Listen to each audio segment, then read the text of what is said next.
I'd like to begin by acknowledging the traditional custodians of the land on which I live and work, the Yuwid and Whadjuk people of the Noongar Nation. I pay my respects to their elders, past, present, and emerging, and extend that respect to all First Nations, including Aboriginal and Torres Strait Islanders who may be watching today's episode. And I'll be honest with you, at that point, I didn't give a fuck.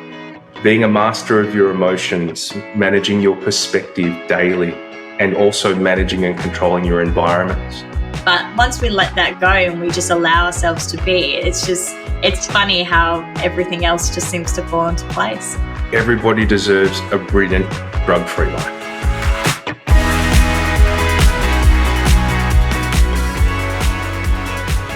Welcome to shtsfcked, the podcast that gets real about addiction, mental health, and everything in between. I'm Paris, and I spent 17 years battling the bottle, 10 years hooked on meth, and I also did a stint in the escorting world, which nearly cost me everything, including my life. I was lost, disconnected, and completely unrecognizable from who I once was. With both lived and professional experience, including qualifications in alcohol and other drugs, I'm here to share what I've learned along the way. Shtsfcked isn't about offering the right way to recover. It's about showing that recovery is actually very personal. Every journey is unique, and this podcast brings you stories, insights, and practical tools to help you find what works for you. Now, just a disclaimer, we dive into some tough topics here, including addiction, all forms of abuse, trauma, mental illness, suicide, self-harm, and the realities of life in recovery. These discussions can be intense, so please take care while listening and just make sure you're in the right headspace too. Don't forget to follow or subscribe to the podcast. Your support actually helps us more than you know, and it's one of the best ways to keep these conversations going. I hope you enjoy the show. And welcome to the show, Conrad Tracey. Thank you so much for joining us today. Paris, thank you so much for having me. I've been really looking forward to this. You know, when you look at your calendar for the week and you see things and you're like, I really want to do that one, or I really want to do that thing. Can't wait for it. Oh, that's so lovely to hear. Thank you so much, Conrad. That's so sweet. And you're actually tuning in from Melbourne, is that right? Yeah, I'm in Melbourne, Victoria. Yeah, in St Kilda. Lovely. Oh, in St Kilda. Oh my goodness. When I was living in Melbourne for like 4 years, I used to always hang around St Kilda. Never for the good reasons, as I'm sure you're aware of that area. I certainly am, for the bad and more for the good these days. Yeah. So now I'm back in Perth, and it's been a long time since I've even visited Melbourne. It's probably been at least a couple of years, I think, but it's such a beautiful city. It's definitely somewhere I'd like to go back to and maybe create some nicer and newer memories. Yeah, well, next time you're down here, we'll do something together and we'll start to reframe it, right? Yeah, perfect. Okay. So for our listeners out there, Conrad is the founder of Addiction Coaching Australia. So Conrad, thank you again for joining us today. I'm just going to kick us straight off and we're going to go straight into the questions. I don't like to dilly-dally at the start of these episodes, but you moved to Australia from Hong Kong when you were just 5 years old. How was that transition for you and your family? Yeah, it's such a good question and so important. Like, it was a bit of a shock, I think. I really, really love my family, and I have an extended family here in Australia. So the best part of it was meeting them all, right? And moving into an extended, supportive group of people. I felt a little bit out of place and a little bit isolated. And I think, you know, my approach to it with an adult perspective would have been one of more integration, right, or assimilation. And I think my parents were a little bit shell-shocked. They'd come from a very comfortable life in Hong Kong to a much harder position in Australia. And they kind of kept to themselves. There's like a running joke in our family of all 75 of us that, my family was just like the small unit. But we did okay. It was a little bit of a culture shock. And look, it really helped me to figure out what I was going to have to do to survive in Australia. Because there was great bits and there was really, really hard bits, if that makes sense. Yes, it does. And now you were growing up in Bayswater in Melbourne. So what were some of your early experiences that kind of started to shape your childhood? So it sounds like there was already that initial shell shock to the culture here and, just that transition of moving from Hong Kong to Melbourne. So what was life like growing up in Bayswater and how how did that shape your childhood? Yeah. Look, I don't know if you're familiar with the eastern suburbs of Melbourne, but Bayswater it's a lovely place, but like back in 1987, it's a little bit rough around the edges, right? Yeah. And I noticed this funny thing there that like with the young kids, I was accepted, right? So like kids my age, 5, 7, 8, 10, and we had a great time. We're like BMX park, train tracks, like we had everything that you need as a kid. But yeah. I also noticed this kind of underbelly, right? And the older kids, right, maybe 13, 14, 15, they're older, the brothers and the sisters and the parents of the kids that I were hanging out with, they made me feel a little bit unwelcome, right? And I hate to say it, but I reckon it was a racial thing, right? Yeah. So there was just that was that kind of first tinge of racism that I felt. And I don't hold on to it, but it's definitely what it was, right? So that was interesting because I come from Hong Kong and it was just like all Asian kids and expats and like I had Indian friends and English friends and American friends and we were all cool with each other, right?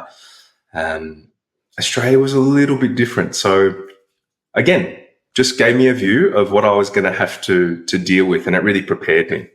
Yeah, absolutely. And that's something that I think, we're not ignorant to here in Australia. There definitely is still racism that exists even today, and particularly for our immigrants when they have moved over to Australia. It has been quite challenging, and there has been a lot of racist comments or behaviours, and I've seen that even when I was growing up in Perth in high school. We actually had what did we call it? We had this program that we ran at our high school. It was very unique, actually. I hadn't seen many high schools do this, but they took in international students who wanted to learn English, and so they all stayed at our school, and they would stay in with some foster families here. And I mean, for the most part, we were very flexible, very accepting of a lot of different cultures. But of course, there was still some people that reacted really poorly, which was really unfortunate. So yeah, it is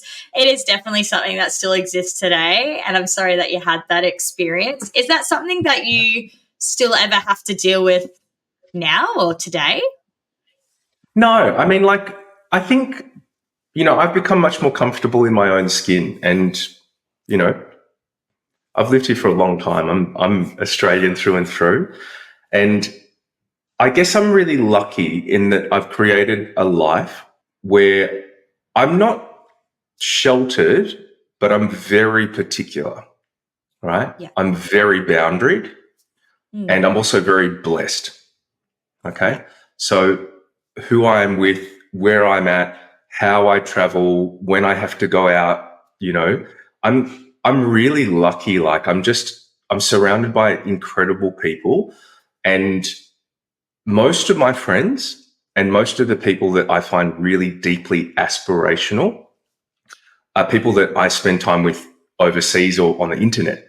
Okay. So I've got friends all over the world. The ones I have in Australia are amazing. And, I have a deep affinity for this place. I've lived and traveled all over the world, but I always come back here. I love it, right? It's not perfect. Nowhere is, but this is a beautiful, beautiful country. We're very, very lucky. Yeah, I couldn't agree more, actually. Anytime I even go traveling, I always get reminded of just how lucky I am to live in Australia, like compared to some other places who have it a lot harder. We are so fortunate here, and it is such a beautiful country as well. Like coming from WA too, you know, it's such a huge state, and even getting to just explore my own backyard, incredible. It's just amazing. So yeah, no, we are very, very fortunate, and I do think times are changing. People's perspectives are starting to shift. And I like that you mentioned as well that you've pretty much built this, you know, other network in a sense, like online and with people like, you know, internationally. Because I feel like I've done the same thing too. And it's so, yeah, it makes such a difference when you surround yourself with people who are quite aspirational and who do have these big dreams and big goals. They can really rub off their influence on you. Paris, I found, and I was having this conversation last night, it's like a lot of the people I work with are people that are deeply sensitive, deeply creative, deeply passionate, amazingly intelligent, and they're a little bit maybe censored or a little bit dumbed down sometimes by their environments, and they don't fit in. And they lean into what everyone else is doing, whether that be drugs or alcohol or behavioral things. And, you know, when they come through our process, one of the things that we talk about is like, who's an anchor in your life? Who's an accelerator? And who's the person that's going to expand you and your perspective, right? Yeah. So I kind of just practice what I preach, and like I'm always trying to get in the room with the expanders. Yeah. So everyone's got a choice. And if you're not happy doing what you're doing, and you're not happy with the people that you're hanging around, and you don't like the energy, there's always an option to level up, right? Yeah, I couldn't agree more again. Like you're absolutely hitting everything on the head there, because it's something I even learned, particularly in my addiction journey, and I'm sure you can relate to this as well, Conrad, is you don't really, I guess, like when you're staying in a certain place and you're attracting certain people, particularly when you are using substances, and how clouded your mind gets, and it really just brings out the worst versions of yourself, and you kind of all you're feeding each other in a way. You're all exchanging this very similar energy, and you're keeping each other small. And so when I started going through recovery and I finally started getting sober, and I had to cut a lot of people because they were like, you know, obviously they were going through their own struggles, and I don't want to shame those people at all for what they were experiencing, but they weren't in a place where they were willing to help themselves. So I had to step away from them and be like, you know, love you, man, but, you know, loving you from afar, because you're actually limiting me, you know, like obviously I wouldn't say that to them, but, you know, I'm thinking this, I'm like, you're actually limiting me. I need to go further, and I can't stay stuck where we have all been. And it was crazy, the shift that happened in my life as soon as I started moving away from these people who weren't moving with me. And the amount of drama that was no longer in my life, like it used to be so drama filled. There was always something happening. And now I can't even remember like the last time I've had any form of drama. I mean, besides family drama, but come on, who doesn't? But other than that, like, you know, I just finally started to see, you know, that those people, they weren't growing with me, and I outgrew them, and I had to move on. So I'm sure you can relate to that as well. Yeah, and I was brutal with it, right? I was really brutal with it. So to my detriment, because I ended up quite isolated, but like I just cut everyone. And which happens. That happens. Yeah. It's hard, right? Because like there's one person in particular, and I talk about this guy all the time, like, you know, I love him, and I've grown up with him, and he's my best mate. I met him on the bus on the first day of year 7, right? And we've known each other for 30 years, but I can't spend time with him. Yeah. You know? Yeah. Like I love him, and if he needs me, I'll be there in a flash, but like we're not socializing because you can't move, right, from one identity to the other, or you can't level up when you've got things attached to you, right? Yeah. I cut all of the ropes, and I'm so glad I did it. And it's one thing that I'm really, really passionate about is, again, just being very boundaried, right? I mean, that is it. It takes skill to learn that. It is a skill to learn, and it's really really beneficial for everyone's overall well-being to learn how to set those boundaries in place, Yeah. especially if you are going through addiction recovery. They are vital, absolutely vital. So I wanted to jump back into your upbringing and Mm. your life in Bayswater. How how with, I guess, being a little bit of an outsider at some points in your childhood, how did that affect you growing up, or was there any other circumstances happening in your childhood that did eventually lead you to having issues with addiction? Yeah, it's such a good question. And like, I don't like to spend too much time talking about it because I find that it's heavy on me after I do. Of Um, course, yeah. but, we kind of moved from Bayswater to Blackburn, and we were only in Bayswater for a short time, and people kind of cottoned onto that. And unfortunately, I was the victim of a very, very severe sexual trauma um, whilst I was there. And I was so young, I didn't know what was going on. And, I repressed that. And I'm still working through it today. I've done a lot of work on it. And it didn't really come back into my life in terms of me understanding what had occurred until I went to rehab when I was 36, right? Oh So wow. I changed after that. I went from a very, very light-hearted, happy, um, deeply curious, engaged person to a very, very angry, very shut off, um, very scared Mm, mm. young man. Um, I feel like I was just, I was in a battle like for most of my childhood, most of my adolescence, and probably most of my life with like that young, happy kid and that deeply tortured kid, right? Yeah. And they used to come into the spotlight sometimes and come back out. And, it's just like I was shut down. I had to put on a mask. I chose ego. I chose anger. I chose aggression. I chose violence. Um, and the thing that it really like robbed me of was like relationships with men. Mm, Like after that happened, that was it for me. Like I couldn't make friends. I was either like getting into competition with men or getting into confrontation with men. right. Yeah.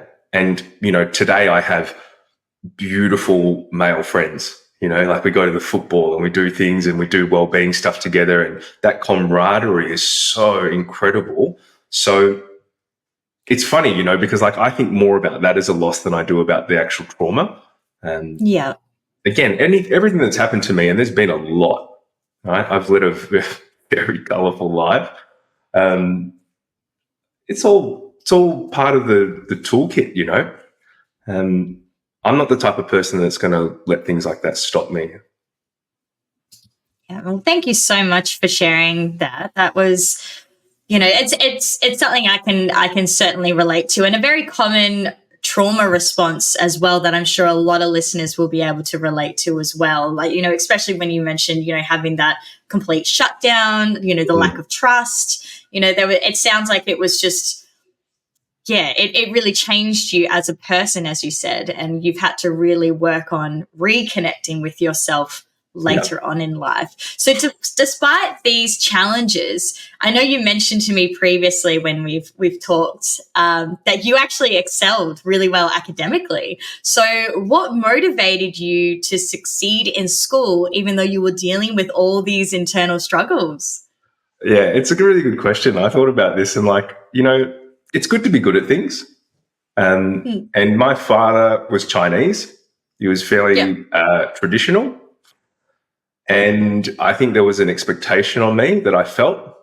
And I also was like keen to get his attention, right? And I was keen to get my mum's attention. And I think, like when we're young, we're looking for external validation. We haven't figured out our internal values yet.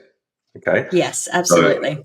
it's like, who do I need to impress here to get some attention? And I mean, I really like school. I love to learn. I still love to learn. I'm obsessed with it, right?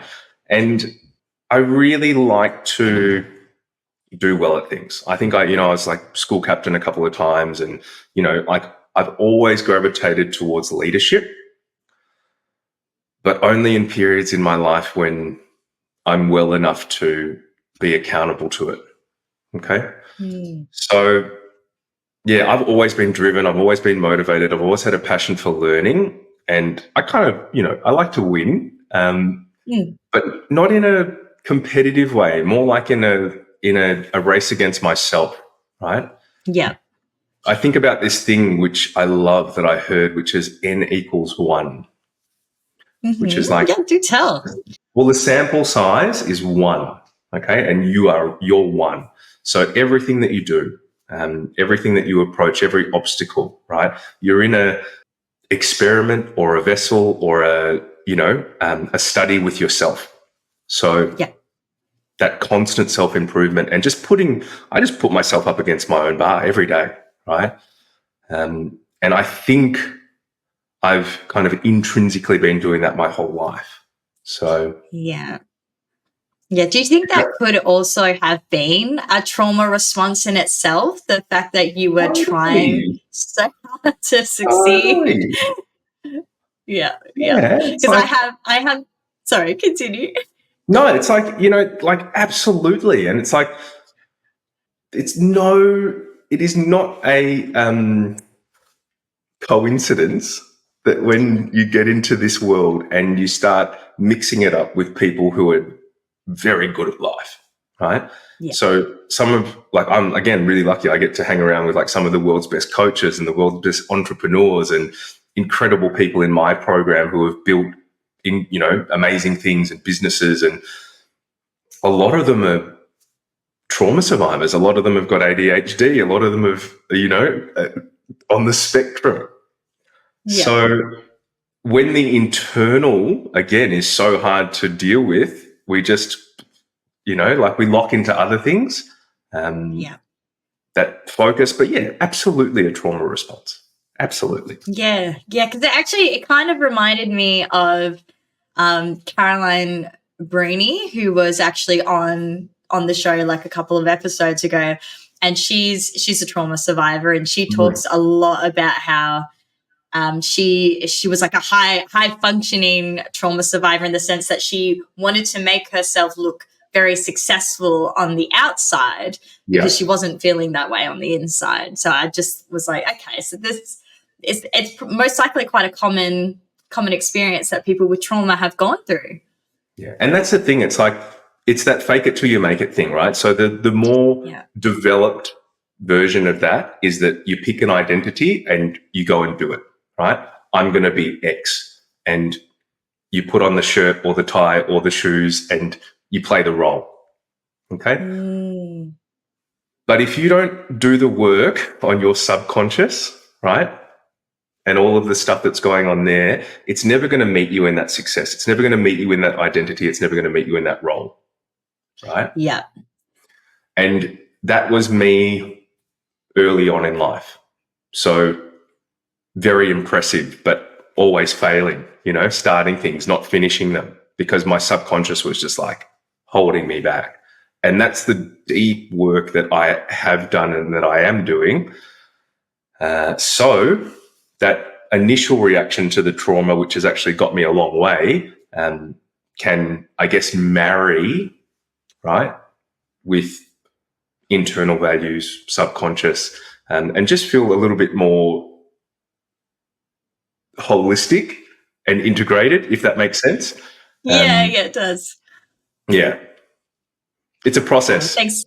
It is a process, and it takes time to get there, right? Like I had a very similar experience in the sense of, I wouldn't say I was, thriving or super successful, but I did have these great ideas. I had a lot of things that I wanted to implement, and, I still was a smart kid, but again, all those subconscious behavioral patterns and thinking, just was really holding me back. I didn't even realize just how indecisive I was and how lacking of direction and without purpose I was. And until I recovered and I was able to gain that, everything kind of just fell into place. So like all those skills that I did have before, now that those beliefs had been removed and that my subconscious thinking had been healed and worked on, I was able to use those skills to my advantage. And then I had direction and purpose, and I was able to get what I want done. Like it was crazy how quick the switch was. I just needed to do that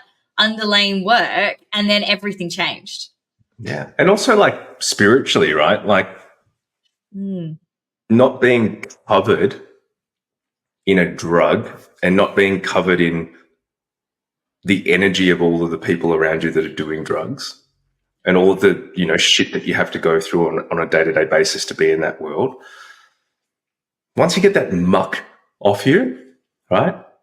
It's like your light starts to shine a little bit, and you can actually you can tap back in to path and purpose and direction. You just have to open your eyes and your heart and go, I'm here, I'm happy, I'm up for it, right? And the world and the universe starts to show things to you. I firmly believe that, and I don't know, I don't want to be too woo-woo, but I think I found a happy medium between that and, actual science and data. And I agree though.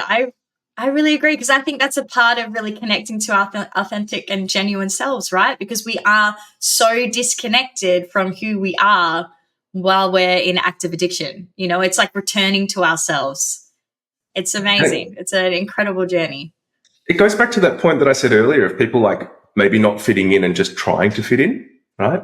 Yeah. Again, most of the people that I know and work with that have fallen to this affliction are deeply individual, right? Yeah. So like actually just giving yourself that permission to be that person. Yes, and being okay with it. Yeah, and it's petrifying for people because they're like, I have to do what everybody else does, Yes, I need to be accepted. I want to be loved. Yes. Yeah. That's it. It drives us by fear, actually, fear of not being accepted and not being loved. But once we let that go and we just allow ourselves to be, it's funny how everything else just seems to fall into place. Beautiful. So the next thing I wanted to actually ask you was, at what point did you begin turning to drugs as a coping mechanism? Yeah. And what substances did you start with? Yeah, a really good question. And like my journey is not special. Yeah. I think, it probably started around 14 or 12 even. I was young into drugs. I was young into sex. I was young into crime. I was young into everything because I just gravitated towards it energetically, which is not great energy. And I also had a couple of friends who had older brothers and sisters, okay, which is the thing.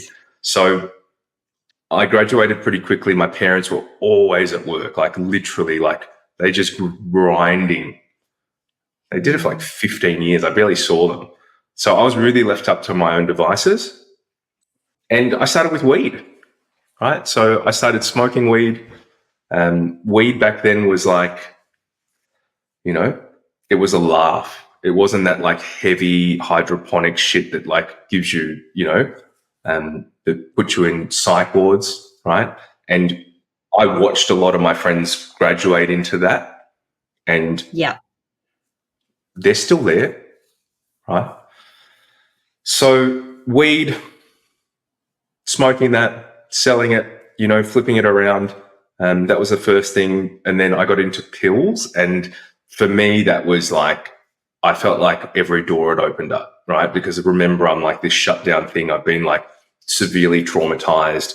I'm not comfortable in my body. I'm scared. I don't know who I am. I can't emotionally connect with anyone. So ecstasy like opened the door to that for me. Of course, and, yes.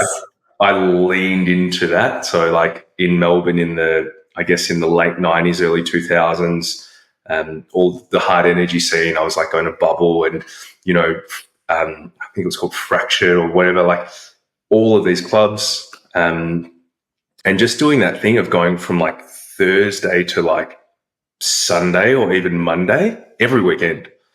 A little bit of heroin. Again, I grew up in Box Hill, right? Blackburn, Box Hill. Like I spent a lot of time hanging around at shopping centres. There was a massive scourge of heroin through Melbourne and Australia at that time. And I've lost a lot of my friends to it, right? Sorry to hear that. Yeah, I mean, it's just like I'm kind of a bit desensitized to it. Like they're all dead or in jail or on their way. And yeah, the heroin thing was fleeting. I never really IV used, just smoked a little bit. I hated it. I was like, I feel shit on this. I feel shit off it. I've always been into amphetamines. So like speed was the next thing. And then cocaine when I could afford it.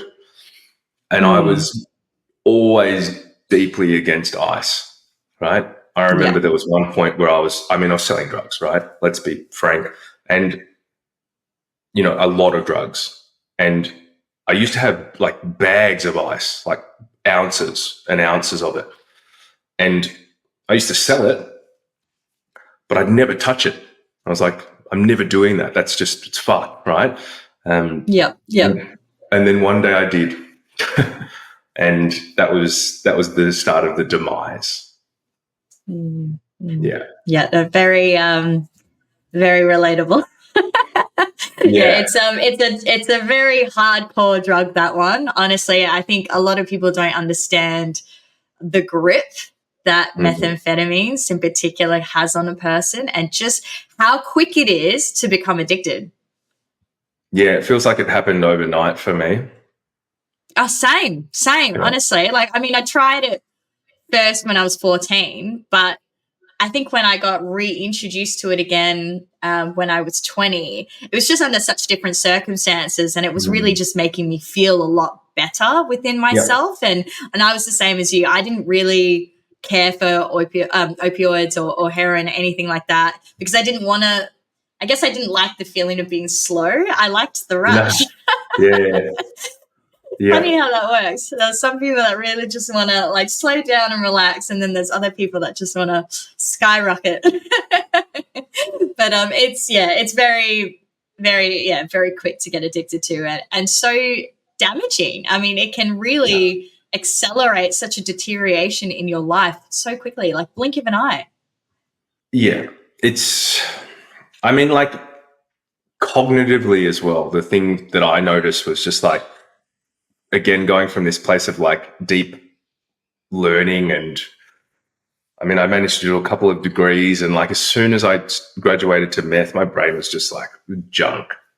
Yeah, it really harmed my mental health. It really harmed my ability to learn, to read, to process information, to memorize things. Yeah. My teeth, like I've spent 20 grand, on dental stuff. It does so much damage. It's unreal. It is. It's really gnarly. And even myself, like just, in recovery now, like I've been a year and a half off it now. And amazing. So good. Thank you. Thank you. It's something that I definitely have still noticed the impacts neurologically for me and cognitively in regards to, the consequences of that use. Like I can't recall information very well. Like I'm really bad at recalling information. I often have to tell people because they'll be like, oh, remember this thing that happened and this whole incident and you were there and da-da-da. And I'll be like, what are you talking about? Don't remember this at all. And I'll be like, can you remind me a little bit more? Can you give me some keywords, like just to help me trigger that memory? Or if, not too long ago, I had a friend who actually asked me to be, or to provide a statement to the police for something that they had gone through. Yep. And here I was just sitting like a stunned mullet, feeling so embarrassed because I was like, I can't remember what they went through. No, and I was like, so bad. It's so funny you're talking about it because I've actually got this book on my desk, right? But like this book is the thing that helped me so much. It's called Limitless by Jim Quick. Oh, yeah. upgrade your brain, learn anything faster, and unlock your exceptional life. It's a very American, but like I lent into that after I left rehab, and that helped me to reboot my brain, right? So learning how to read, learning how to process information from my short-term memory to my long-term memory, learning the benefits of teaching other people new information for retention, little hacks, like brushing your teeth with your left hand instead of your right hand to get your brain to, react and create new neural pathways, like brain foods. Okay. So for like you or anyone that's watching, it's like, it's not going to get worse and it can get better. You just have to do the work, right? And if you can have some fun, then, sorry, I'm just a massive nerd. No, I love it because it is so interesting. And there's so many people that do come through on my podcast who have expressed very similar experiences and want to know how can they, recover and how can they heal. And I think it's really amazing just what our bodies can go through and what we can heal from and what we can come back from. So we can definitely recover from these things. It's incredible. Today's guest speaker, Conrad Tracey, has generously offered an exclusive deal for shtsfcked listeners. For only $1, you'll get access to 5 training sessions and a bonus 20-page curriculum and worksheet guide that gives you the skills to master the top 5 things you need to break the cycle of addiction. Here is a breakdown of the bundle provided by Conrad Tracey himself. Hey mate, it's Conrad. I am so glad that you're here. It means that you're serious about breaking the cycle of addiction. And I love that and I want to help. So I bundled my top 5 trainings together to help you identify your triggers, win the war in your head, beat cravings and urges every single time, stop lying and start showing up, and also a really good bonus training on how to successfully socialize. So you can go out, you can meet people, you can be in the world and you don't have to lock yourself up. Okay? If you can master these skills, you'll be able to stop and you'll be able to stay stopped, which is crucial. All of these trainings, they're worth well over 500 Australian dollars. I just wanted to help. Okay, so I put them together. It's $39. It's an absolute no-brainer. It's safe, it's secure, and if you do this work and you implement it, you will get results. I guarantee you. You just have to take it, learn it, and start practicing it in the real world.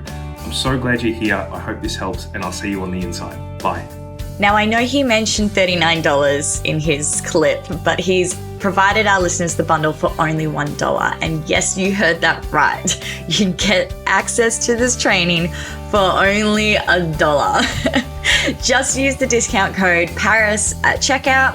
Now, there are only 50 bundles available at this price, so please get in quick. You can find this bundle at pages.addictioncoachingaustralia.com.au/top5bundle. Now let's get back into it.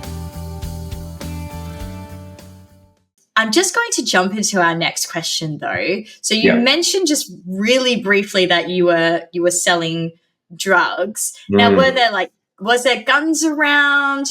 What was that life? You were essentially living a bit of a double life, would you say? And how were you maintaining normal relationships with family and friends while you were doing all this? Yeah, it was a complete Jekyll and Hyde, right? And it's so linked to the ice thing. So like I've always been industrious, right? So buying something, selling it, whether it be legal or illegal, and I'm not condoning this behavior, right? I've been through the process of making good on all of this stuff, and I still do. And I'm deeply sorry for what I did, right? And the people that I affected. And I went from this thing where I was selling coke to rich people, right? And people who were like in that scene. And then with the ice thing, it changed really quickly, right? So the line of supply changed. I was hanging around with different people, and, like the coke thing was just like a business thing. They were like business people that you were dealing with. And then the ice thing was like real criminals. right? Yeah. And I got into some really heavy stuff, right? And was inches away from going to prison, right? Like literally every single one of those people that I was associated with are either in jail, have been in and out multiple times, and one of them is dead, right? He was shot or murdered, assassinated in a park a few blocks from here, right? Oh, wow. So that's how deep I was in it. And it's incredible that I was there, but also like running businesses and getting accolades. I think in like 2014, I won this award for like a startup, but I was like leading this like double life as this Jekyll and Hyde thing. And it was so hard. Like I didn't know who I was. I didn't know how to act. And I had so much shame and so much guilt. And I lost all my relationships with my family and friends. My family just was fucking sick of me. They just disowned me, right? Mm. I had an amazing girlfriend at the time, beautiful, and she really loved me. And she's just like, I can't do this, right? So she left.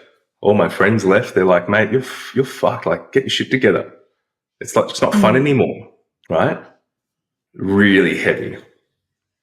And like, I think about it now, and I can think like specifically about like some rooms that I was in with some people, and just couldn't believe that I was actually sitting there. And they're like names that you would know. I'm not going to say them, but they're like, if I did, you'd know their names, right? Yeah. And they're not people that I'm proud to be associated with, but I used to kick about with them. And now I kick about with amazing people. So there you go. It's possible, right? Yeah, I do really relate to your Jekyll and Hyde and you know, that double life essentially, because I was very much the same in the sense of, I mean, I wasn't selling drugs. I mean, I'd pick up some for mates and maybe might skim a little off the top. That was probably as much as, you know, any drug dealer I did. But in the sense of, you know, I was escorting, I was still very much around and in that underworld. And, you know, just I saw guns, which is something you don't see very often in Australia. You know, we have gun control, so it's quite alarming when you do, but they very much exist, particularly in this world. And it's something that, you know, it was so weird to be stepping into this really, really dark place and still feeling like I fit in there. You know, I felt a part of it. And then also on the other hand, you know, I have my other life where I've got family and friends who really care and love me, who are not involved in any stuff like this, you know, live very normal lives. And I did kind of feel like a bit of an imposter. Like I started to lie a lot. Yeah. I just got very protective as well. Like I didn't want people to hurt. Like I would distance myself even for that reason in particular. I'm like, I don't want to hurt you. Like, I don't want you to know what I'm getting up to because you're not going to be okay with this. Like, this is going to really, really upset you. Yeah. And so I did that a lot, but I got more and more disconnected to myself. So like when you said, you know, you were feeling really lost, you didn't know who you were. I was like, oh man, like I couldn't have said it better myself. Like that is exactly how I felt when I was going through that. Yeah, I remember like there was this one time it was like my first really heavy psychosis, and I was about to do something stupid. So I called my uncle, and I'm like, mate, come and meet me at the pub. You know, like we had a few beers, and I was just spurting out this diatribe of, you know, paranoid stuff to him, and he just sat there and listened to it. And I'm like, oh, he gets it. And I was like, and I drove home a couple of hours later, and, you know, like my mum was at my house. He was there, a couple of other of my uncles. And that was it an intervention? Yeah, it wasn't an intervention. It was just very confronting because I was living in this warehouse conversion and they basically packed me up and moved me out. Okay. Yeah. And the things that my mum had to sort through, pack and see in that house, fuck, like unbelievable. Like, you know, the debauchery, right? So all of the paranoia, all of the sex stuff, all of the guns, all of the drugs, all of the pornography, disgusting mess, you know. She was just like, I've never seen her so ashamed of me as I did that day, right? And I'll be honest with you, at that point, I didn't give a fuck, right? I was like, just get out of here so I can go and find a pipe, right? Yeah. Yeah. And I look back on it now and I feel very differently about it, but like, Of course. I mean, there's a lot of things that anyone in active addiction has done that they're not proud of. I mean, we've got endless lists of that. And I know there'll be other listeners here that will be able to resonate with that. I mean, I think it's good in the sense that we can look back and still take that accountability in the sense of recognizing our own behaviors and the actions that we took and, you know, the harm that it could have caused others, but then as well, not holding on to that as shame and guilt, but using that as a tool to do better and to improve your life and well-being and to become that safe person again, you know, and you will be. So it's tough to reflect back on these things. It's really hard. I don't like doing it. I often feel so ill when I think back on things that I did and I'm like, oh my gosh, why? Like, who was that girl? Like, who was this imposter who just took over my body? Like this little demon. I don't even know. I think it's cool though because like with all of that stuff, right? Again, it all goes into the toolbox. It's all part of your story. And having gone through it, I see it in people that I work with, right? Yeah. And they've heard the stories, they can relate to it, and they know that there's no judgment. And that's the difference between working with someone with lived experience and someone who's learnt addiction out of a book, right? 100%. It's so valuable. You've got no idea about what goes on. So for us to be able to turn that into something that is helpful for people, I'd go through it 1,000 times again, right? So yeah, absolutely. Yeah. I mean, it's brought purpose to your life and you've got a very clear direction and path that you're walking on now and you're doing it. Like it's amazing what you've been getting up to and I can't wait to get more into that a little bit later on. But I wanted to actually jump into another question where you'd mentioned to me as well previously that you had accumulated $250,000 in debt. Yeah. So that sounds insane. How did this happen? And like, you know, what was your turning point? Like what made you go, okay, I've had enough, I'm done. And like, what did you do to seek help? Yeah. So, I mean, it's a really good question. And that was the reality of it, right? So when I walked into rehab, it was $250,000. And wow. That was it was actually 285,000 if you want to be oh really goodness, yeah, on the dot about it. And the way it happened was a culmination of things. So I had a couple of businesses. One I sold, did pretty well, made some money. The other one tanked, okay, because I was smoking ice and I was split with my focus and I was mentally fried.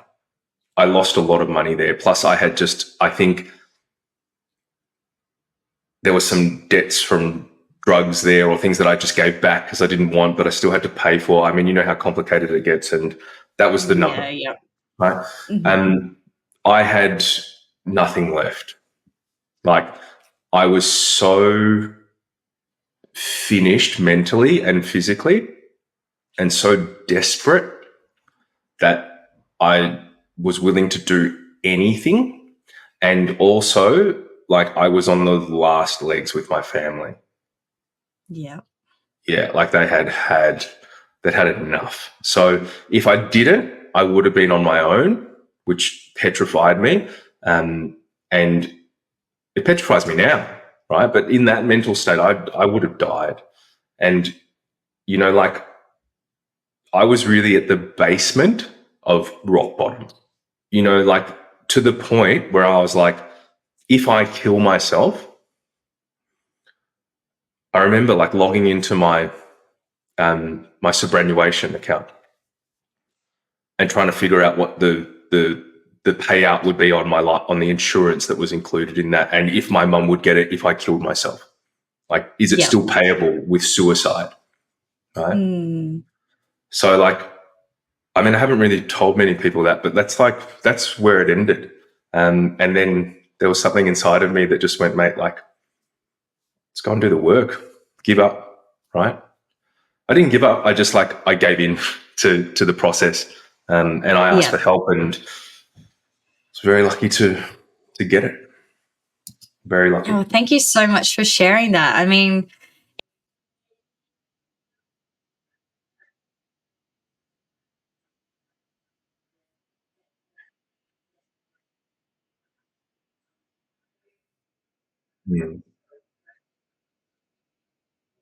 and you just can't anymore. You hit that point of exhaustion, and then you just flop over, collapse. It's like, I'm done. So like giving in, surrendering in a sense. And so who did you reach out to for help? Like, how did you kickstart that? Yeah, I think like I did the traditional thing a couple of times. Like I went to my mum's house for a year, locked myself up there, relapsed again. I had a couple of friends that I'd met in men's groups who were doing like NA. And I think, you know, when I ended up in rehab, that was through them. And I'd also like been to a psychologist for years and years and years. And like, pardon my French, but he was shit. He didn't give a single shit. He just used to sit there and like take his pay and write his notes. Unfortunate. Right? Yeah, it was just the worst. Like, and I very seldomly would speak about someone like that, but like I just feel very strongly about it. Yeah, and but look, it was rehab that kind of was the thing that I did that got me to where I am now, and it was going to rehab and then going into 12-step for like years and years.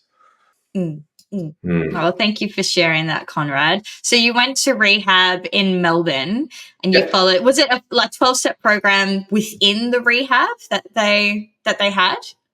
Yeah, I've talked widely about this. I don't know about you, but if you gave me $10,000, or if I gave you $10,000, or if I went and spent $10,000 on a rehab, I have some expectations about what I would get for that $10,000, right? Oh, of course.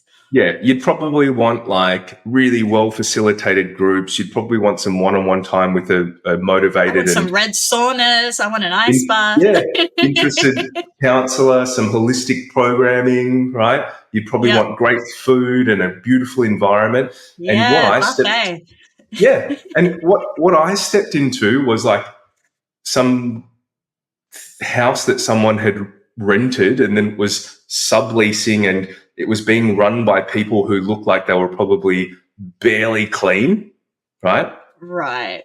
And the groups were a hodgepodge. They were really poorly facilitated. They were like, the people that had been in the rehab the longest were the smartest, apparently, right? So they were kind of running the show.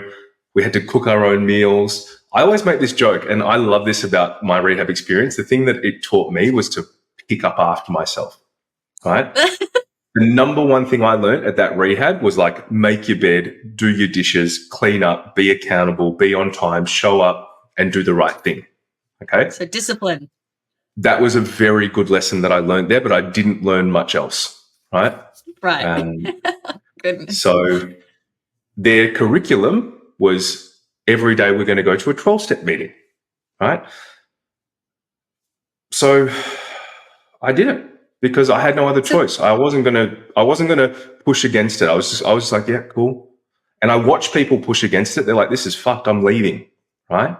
And unfortunately, like, they went out and used and they didn't get well because their ego stopped them from leading into the process.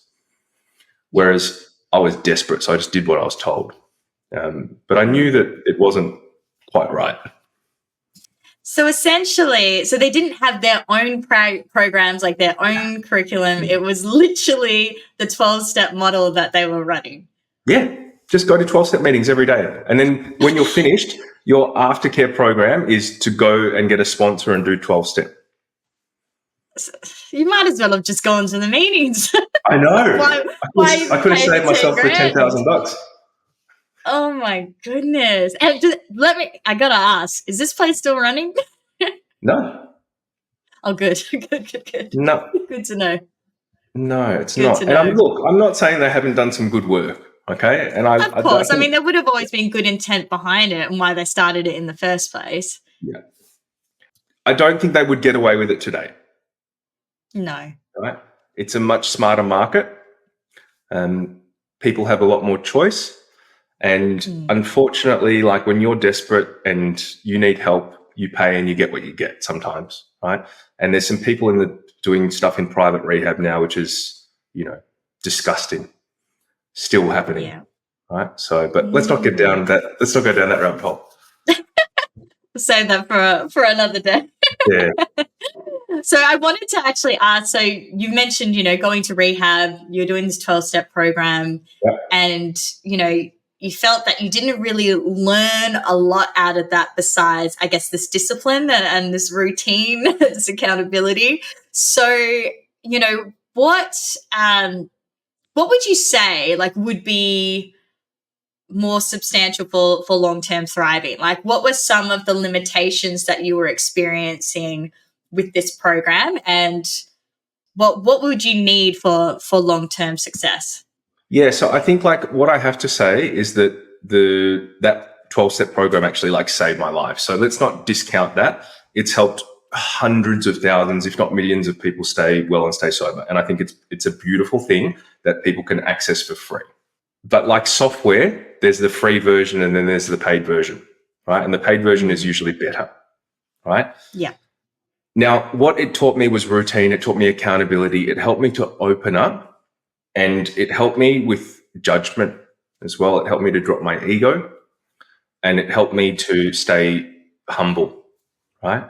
I found an incredible sponsor there and he was aspirational to me. And this is the thing that I needed more of from there, or I could have used more of. He had a beautiful wife, a couple of cars, great job, business, kids. And I'm like, if he's been a drug addict, and he's done ice and knows where I've been and has managed to pull himself up and build that, then he knows how to do it. He's got the recipe. He's got the formula. I'm going to go and learn it. Right? And I did. I really did. I love that man. I speak to him still. I've told him things I've never told anyone, and he saved my life. Right? Oh, that's beautiful. Yeah. But the thing that I think is more important. So if you think about the term drug rehabilitation, all right, I don't think it does what it says in Australia. I think what it does is like it helps people to stop doing a drug. But there is so much more to this than stopping. And what I saw in rehab, having been in them and also having worked in them, and also in 12-step, is I saw a lot of people stop taking drugs, but not doing the work, the deep work that they need to do on their identity and their behavior and their values and the way that they show up, right? Yeah. So it's like you take the drugs away, but they're still running around being codependent and, treating each other, with disdain and backstabbing and gossiping. And like, it's a real hectic environment. Okay. And what I saw there was a ceiling, and let's call it good enough.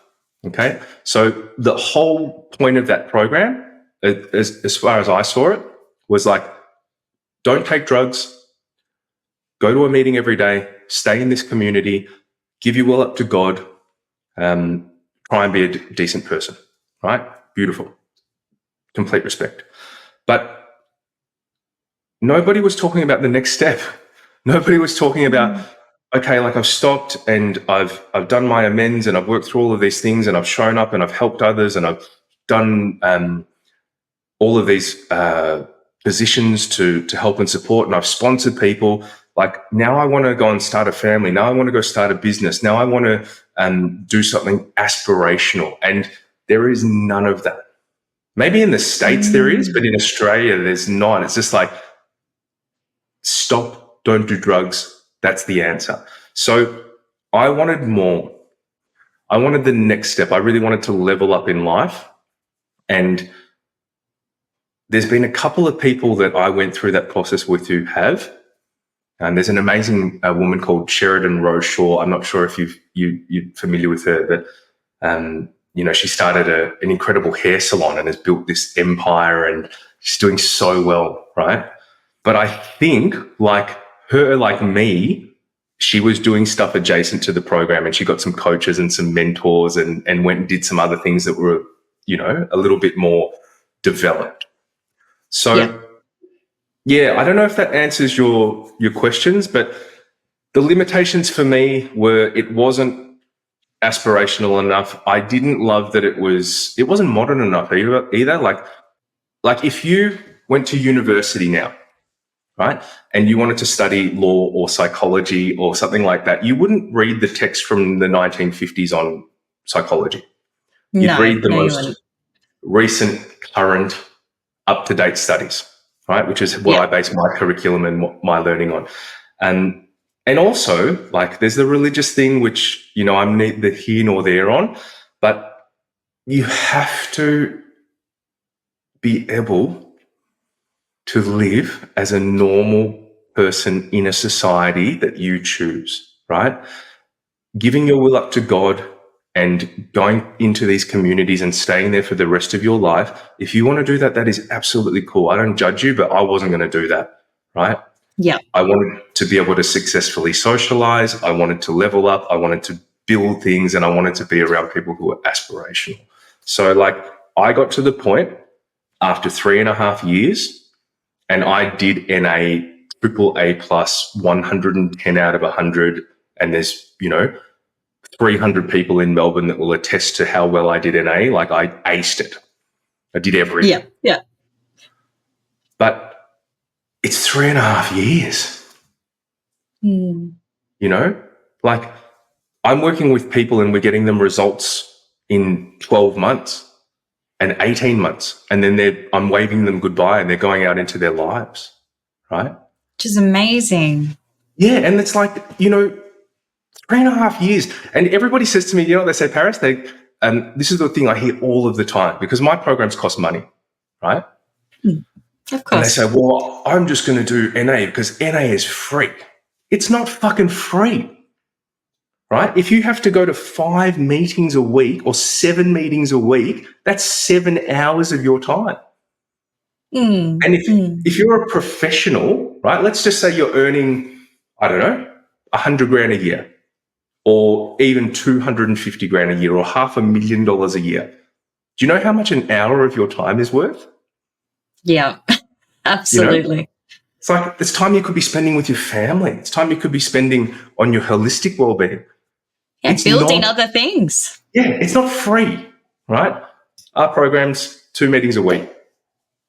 That's so good. That's so good. And I completely agree with what you're saying as well. And I definitely don't want people to be discouraged from trying 12 steps, because I think it's a great program to start with. It's a really good starting point. I think it can really open you up spiritually as well. I think if you haven't walked that path yet, it's a really good one to explore it. You can participate in 12 steps and not, I guess, relate to the God part of it. You can always just think of it as, a power beyond you. There's ways to work around that terminology, because I do feel it is, the terminology is definitely very outdated.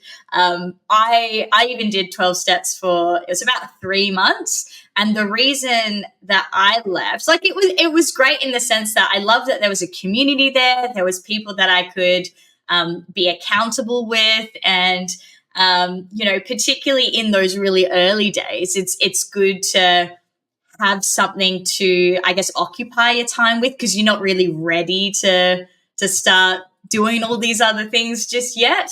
So it is a really good starting point for that. But I guess for myself, like I felt the limitations for me personally was I guess I didn't feel very empowered. Like I felt disempowered, and I felt like, being told that, I'm out of control. I can never have control when I've managed to be abstinent before, and I've seen how disciplined I can be and what I can achieve personally. That was so disempowering to me. And I was like, no, I don't agree with it. And so it ended up just not being for me. Yeah, I'm just going to say this. Defects of character, it's just a crock of shit, right? Like, you're not defective. And this is the thing. It's like, you get smart, like, and this is what you know when you're smart. You know that when you go into environments and somebody says you're defective and you've got to hand over your will, right? And because you've got no control and you're like, oh, yeah, save me, right? I'll do whatever you say. Like, you got heaps of will, you got heaps of choice, and there's nothing wrong with you. So, yeah, you got to be, I don't know. It's just like, it's a funny little environment. Can I ask you, Paris, did you feel safe there? Sometimes I didn't, because there would be other people who'd be like under the influence there, which was fine. Like, I mean, everyone's got to start where they're at. I guess for me personally, that was very triggering, I guess, seeing someone in that active addiction. But yeah, I personally, I wouldn't say I've had too many experiences where I felt unsafe, but I've had a lot of other friends who've had experiences where they haven't felt very safe. But why do you ask, Conrad? Because it's a huge thing, right? I'm not here to throw stones. But what I will say is, like, what I was passionate about when I created a community was that you could come into it and you weren't going to feel unsafe. I did feel judged a lot. That was the other thing. I was like, I don't feel like I can really kind of say how I'm feeling without kind of being scrutinized in a way. But I don't know. I just, again, it's always tough with those environments, because there's people there that, are really living in fear. They don't want to like regress. They really are trying hard to recover, and that can be quite scary for people. So, there is usually a lot of fear around that. It's not for everyone. And the thing that I love being in 2024, it's like when you go to buy a computer, you go to buy a mobile phone, you go to buy a car, there's lots of choice. And you go find the one that is right for you, and then you buy it and you love it, right? So identity and behavioral change is 100% possible with the right pathway. Okay. Absolutely. And that's a big part of this podcast is, making sure that people understand what other resources are out there, because you might try a certain pathway or a certain program or a certain support group, and it might not be the right fit for you. And that is totally fine. That is so okay. We are all so unique in our journey, and you need to find what's going to be best for you. So I guess this kind of leads into my next question in a sense. Actually, you know what? I want to kind of jump forward a little bit and ask you a little bit more about your company, Addiction Coaching Australia. So since your recovery experience, you designed a program that goes beyond the traditional recovery methods that as we've just been talking about. Yeah. What are the key components of your program? Can you walk us through that a little bit more? Yeah, look, I'll try and keep it really simple, right? So at the core of it, I think everybody deserves a brilliant drug-free life, okay? And I think there's a couple of really key things that need to occur for you to be able to build that. The first thing I think about is really opening up. And after we've done that, we really help people to show up and then level up in life, okay? So when we talk about opening up, it's really about developing clear communication and going from a place of hiding to healing. Yeah. Being a master of your emotions, managing your perspective daily, and also managing and controlling your environments. Yes, big one. And what we do is we create the framework, right, to help people to show up. And we talk about candid accountability, right? So helping people going from like subpar to performance. And this is the framework that you come into, right? All of the things that you have to do at a very regular cadence. This is consistent routines, right? That are going to help you to build learning, neural pathways, growth mindset, right? And accountabilities, and then the community, right? And it's a dynamic community of people who are aspirational, motivated. They all want to be there. Okay. So that really will help you to, again, show up for yourself and others. And then, and this is the bit that I was missing, is the level up piece. And what we talk about overarching, right, is really identity integration.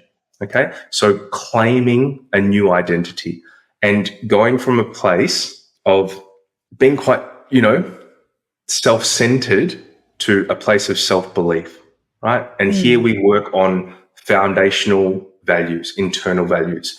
We work on adaptive mindset. So being able to deal with whatever life throws at you without drugs and alcohol. And we hope that everybody develops a sense of calm, confidence, and discovers who they are and what they really want. So that is the core of it, if that makes sense.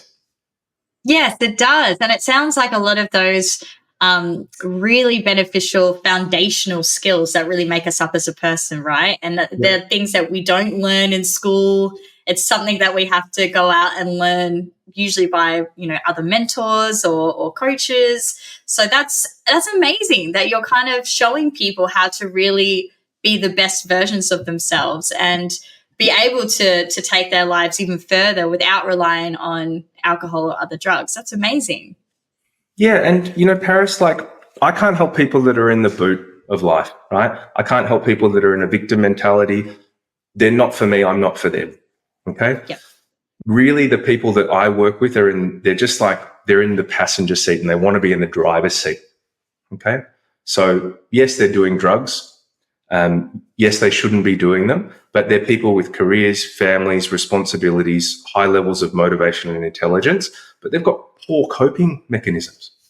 Yeah. Right. So that's where we exist. And I have done my absolute best, because I deeply care about this, right, to make this program and this community as accessible to as many people as I can. Of course, right? Yeah. And what actually kick-started this for you? Like, when did you launch this company?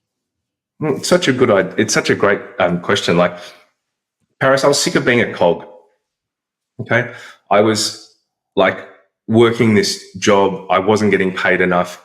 They were taking advantage of me during COVID. I had this amazing coach. I actually saw him today. I did some breath work with him. Stephen Scott Johnson, amazing human being. And, he's like, Conrad, like, you're special. You've got something to offer and, I can help you do it. And I was like, oh yeah, whatever. Like, you just want me to pay you money. And that's how I used to think back then. Yeah, right. Which is crazy. And I remember, like, I put together, his hourly rate was like $1,000 an hour. Right? Oh my goodness. Yeah, it's worth it. I scraped together 10 grand of my savings, some professional development from work. And I saw him for 1 hour each month for 10 months. And I said, I've been through this thing. I know how to do it. I think I know how to do it better. And I think there's a space for people like me who want to get better results and fast track their success. And he goes, okay, great, let's build it. So I did it in 10 1-hour sessions over 10 months in the last year of my job. And then I quit my job. I said, I'm not happy here. I'll take my redundancy. I think they gave me $16,000. Lucky you. Yeah, I mean, that was good. I mean, and I had to survive off that. So I think I divided it by 3 or 4. And I said, okay, I've got enough money to live for 3 or 4 months, and I have to build this company, market it, and find my first participant in that time, and I did. And I was going to say, it's then not a lot of money to work with when you're launching a business, though, and also just trying to get through life. No, and I'll be really honest with you. I took, when they were doing those super releases, Yes. Yep. right? I took 20 grand out of my super and put it into building this company. Well, you did something much better than what I did. I ended up taking 10 grand out and using it on drugs. And that's the thing that, that really pisses me off, because I cop a lot of shit from people about what I do. And I don't know if you've had that, right? But yes, definitely. People just so much hate, and they don't realize that, yes, what I do costs money, but I put every cent that I had into this. I work 15, 16, 17 hours a day. I deal with things that, like yesterday, I won't go into it, but I deal with things that people would never sign up for, right? The knowledge that I have, the business experience that I have, the network that I have, I could be doing anything. Right? I could start any type of company, but I've chosen this work because I deeply care about it, right? Of course. Yes, you're passionate about helping others. Yeah, it's hard sometimes, but I guess that's all part of it. It is a part of the journey, isn't it? And it's putting purpose to what you've been through as well. You've gained such a wealth of knowledge and experience through your own journey and have overcome addiction, and now you're able to give that back. I just think that's incredible. You're doing such a big thing for our community. Thank you. And I get to meet amazing people like you, and I can't wait to do something with you, right? Yes, yeah. I'm so keen. So keen. I'm so grateful for these connections as well. I think it's such a blessing. It's such a blessing. But to wrap it up though, Conrad, I just got 2 more questions I want to quickly ask you. I know we're going a little bit over time, but we're having such a good chat. So for those who are listening who might be interested in your services, what services are you currently offering, and what are the costs involved? If you want to divulge them, you don't have to. Yeah, and I'm proud of this, right? And we've worked really hard, especially in the last 12 months, to make it as accessible as possible. So for $49 a week, which is less than a packet of cigarettes, you can come into our community. You can have access to the same curriculum that people who spend tens of thousands of dollars, right? Same curriculum. You can watch all of that. You can be part of a community. There's about 45 of us at the moment. And you can also come to our weekly coaching session on Wednesday night for 60 minutes and learn about incredible things. We had Natalie West there last night, who talked about, the gut-brain relationship and internal values. Yes. And that is for people, and I call them the explorers, right? They're not sure if they're ready. They're thinking about it. It's just this way that they can just open the door and come in and go, wow, there's all of these amazing people here getting well. Okay. So that's called the community. And a step up from there is the program, which is our most popular program. It's called the Circuit Breaker. And that is a larger investment. It's $279 a week, exclusive of GST. And basically that gives you access to the community, Wednesday night meeting, Sunday night meeting, Friday afternoon, so you don't fuck up your weekend. And you also have direct access to myself and a couple of other coaches via our messaging platforms. And if you want to work one-on-one with the coaches or with myself, you can have that option. Okay. So most of the people that are in our community are in the Circuit Breaker. And then I am very blessed and very lucky to work with some incredible people. I have a program called the Delta Path, and this really is for elite professionals. And at the moment, I'm working with 2 elite athletes, mindful of their privacy. And this is for people who want to come in and do the deepest level of transformational work, who have privacy concerns, cannot leave work, cannot leave their families, and want to work with somebody that understands life and business. So I really go with them on every step of that journey. And the investment for the Delta Pass starts at about $45,000. So it's a different ballpark. Okay. Mm. After all of that, and this is like really my baby at the moment, is a program called the Success Cycle, which is a 12-month program. And anybody that does the circuit breaker or does the Delta path and does exceptionally well, and there's 15 of us in the success cycle at the moment, can work with me and my network of incredible mentors and coaches and experts to focus on goal setting, planning, life, relationships, and success. So I've got people in the success cycle who have broken an addiction that's been crippling their life, and then they've come in and built a business that has generated multi-million-dollar, kind of That's results. amazing. Yeah, it's crazy. Wow. It's really crazy. We've got some heavy hitters in the success cycle. It's really cool. So that's the world. And, the thing that I'm most proud of is that you can make a start and it's affordable. It's not free. It never will be. But, if you chat to me, and I think most people will find this, probably a few hundred people out in the world who have DM'd me and said, look, I've got no money, but I really want to do this work. I've got so much stuff I'll just send to you for free. You can have it, right?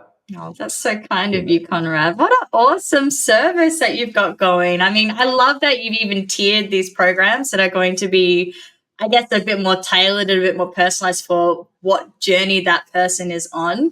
So that's awesome. That's incredible. And what's the best way for people to get engaged with your services? Is that through your website? Is there a phone number? Is there an email? Look, I am on Instagram, and I think it's Conrad M. Tracey _ addiction coach or something like that, addictioncoachingaustralia.com.au. And I've got a great team, right? So if you message us there, you might find that I chat with you, or, one of the team reaches out to you. Everybody on the team has got lived experience or has been touched by addiction, right? Oh, amazing. And we're responsive and we're happy to help. So yeah, just like the website, people can book in a call to chat with me or one of the team, or just chat with me on Instagram, pretty available. Thank you so much for sharing that, Conrad. And to wrap it up, what advice would you give to someone who is experiencing addiction and feels that traditional recovery methods aren't working for them? Yeah, the first thing I would say is make sure that you're not using it as an excuse. Okay? Yes, very good. Yeah, because I'm tough, right? And I'm tough because someone was tough on me.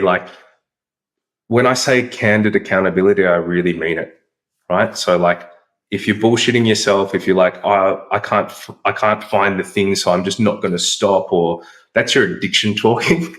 Yes.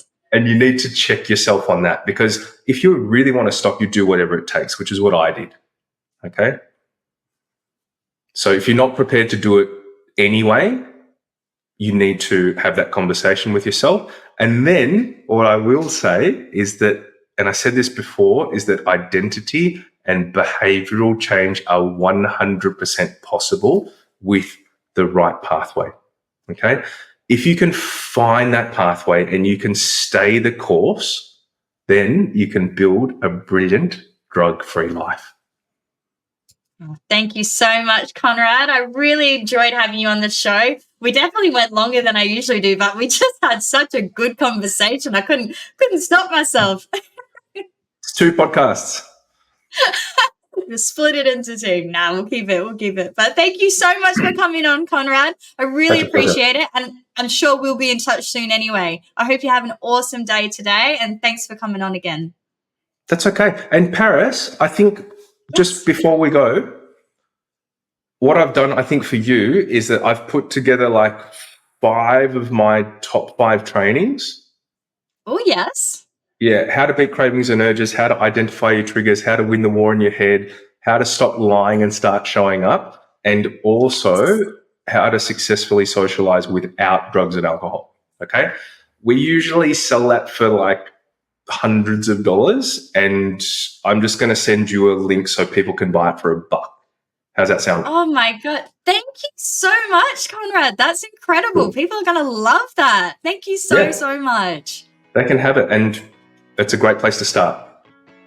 Thank you so much, Conrad. Well, I can't wait to share that with our listeners, and I'll make sure that it's accessible on the website, which is launching in a couple of days, which is very exciting. And I'll also put it in all my links on and the descriptions in the boxes down below. So thank you again, Conrad, and I'll speak to you soon. See you, mate. Bye.